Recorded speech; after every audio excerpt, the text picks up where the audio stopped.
Hello watch fans out there. Today I am going to review my Seiko Sarb033. Of course, a lot of people are familiar with this watch at this point. It's a really good value, and as other reviewers online have said, it's kind of a watch that is understated when you first get it, but as you wear it for a while and as you spend time with it, you really begin to appreciate the little things. I'll say the main reason I was interested in this watch is because I really like the Rolex Datejust and the Oyster Perpetual 39mm. And I thought that this watch kind of accomplishes the same thing that those two watches accomplish. By that I mean, it's not exactly a dress watch, and it's certainly not a sports watch. I really do believe that having a black face kind of gives the watch a little bit more of a sporty look. The Oyster bracelet, of course, gives it a sporty look as well. And, you know, I think what's so nice about this watch is very, very well designed. People will talk about the finishing, the multi-level finishing, which you have along the side here, the signed S on the crown. To me, it's kind of got a little bit of an athletic vibe to it. It's very simple hands, very simple second hand. I really like that the date window is black. You know, I like the thin profile of it. The main thing I would say, if you haven't seen one of these in person, is that it is pretty flashy. It catches a lot of light, and looking at it, you know, the indices really catch a lot of light. That's probably my main sort of problem with the watch, is how much light it catches. The size is perfect. I have a 6.5-inch wrist, and to me it really gets on my nerves when a watch is too large.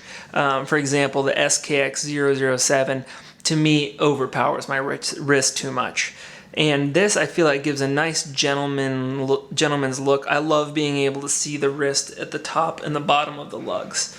And that to me makes this feel very nice on the wrist. If you put this on next to, say, a Rolex 16234, which I have done, this watch actually feels more substantial on the wrist. And that, combined with the really fantastic finishing, you know, it certainly does punch above its weight class, and man, it is fun to wear. The case is kind of fat. I would describe it as a cushion case. And that, to me, makes it, once again, contributes to the sports watch feel. It's a very deep black, but it's a matte finish. The bracelet, actually, I got lucky, and even though it only has 2 micro adjustments on there, the bracelet has treated me pretty well. As you can see, the watch fits me nicely. It's not too tight, it's not too loose, and some people have problems with the bracelet, but I really don't. It's very nice to wear, actually. It's probably my favorite bracelet with solid end links and solid center links. As far as accuracy goes, this bad boy right now, it hasn't really settled into a steady plus or minus at all. Right now, it still kind of is bouncing back and forth. I've had it for about a month, but at this point, it'll run about 3 seconds slow a day. I have not let this watch stop since I've got it a month ago. I've worn it every single day in the last month, and sometimes I'll even sleep with it on, and I feel like minus 3 seconds a day is pretty fantastic for this watch. Not everybody has results that good. It's nice and thin on the wrist, which I like. I hate high-profile watches, and it's really just beautiful to look at. In the flesh, this watch is absolutely better than I thought it was going to be. For $350, I think it is quite the deal, especially for somebody like me who really worries about the accuracy of the watches. Seiko is very robust, and I feel like it's probably going to perform very well from now until the next couple of years. The one thing I will say that not a lot of people have mentioned is it's got little white lines there, painted lines. It's not Loom on the edge of the hands, and I'm not really sure why that is. It kind of, takes away from any sort of, it doesn't feel very elegant. It feels a little sloppy to me. I would have preferred them just to be polished all the way through besides the Loom.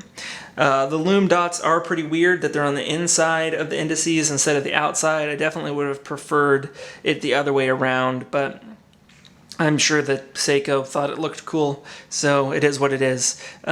It is 100 meters water resistance. I have not tried to swim with it yet, and I'm really going to try to soon because I love swimming with my watches. Well, guys, that's it. I just thought I would throw more pictures of the Seiko up there. It's really, really nice on a wrist. Like I said, I have a 6.5-inch wrist, and I thought not enough reviews showed it on the wrist. So there you go. Go out and buy one. You won't regret it.